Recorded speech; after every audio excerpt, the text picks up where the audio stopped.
mariage, c'est pas un jeu. Le mariage, ça se prépare. Mais quand tu te maries jeune, c'est magnifique.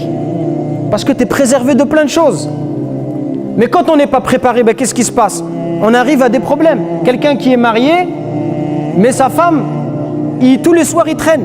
Tous les soirs, il reste dehors. Tous les soirs, il va manger au grec avec ses copains. Et il rentre qu'à 2 h du matin. Et si sa femme, elle ne veut pas être douce avec lui, elle dit « Tu connais pas le hadith qui dit que les anges... » Ah, les hadiths, c'est que quand ça t'arrange.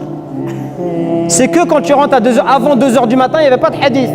Il n'y a pas de hadith qui disent qu'il faut rester... Après l'Isha, il faut rentrer à la maison. Ça, ce hadith-là, tu ne l'as pas pris en considération. Donc ça demande d'être formé.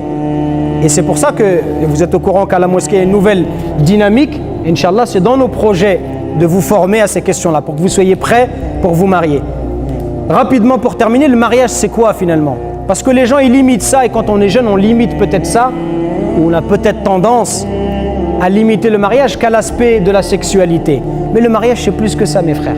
Allah, dans le Coran, il nous dit « Wa min ayatihi » et parmi les signes de la création d'Allah, parmi les signes de la grandeur d'Allah, « An khalaqa lakum min anfusikum azwajan litaskunu ilayha wa ja'ala baynakum mawaddatan wa rahmah » Allah, il nous dit parmi les signes de la création d'Allah, c'est qu'il a créé à partir de vous des épouses pour que vous viviez avec elles, et il a mis entre vous quoi? Il a mis 2 choses, 2 éléments. Ces éléments, ils sont fondamentaux. Al-mawadda wa rahmah.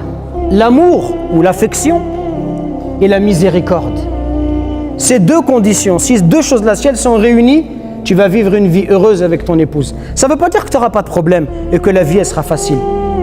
Mais à 2, vous vous entraidez pour vous rapprocher d'Allah subhanahu wa ta'ala. À 2, vous êtes comme un miroir l'un pour l'autre, pour vous aider à vous corriger. Parce que quand tu te maries, ton épouse, par ses agissements, ça te permet toi de te remettre en question.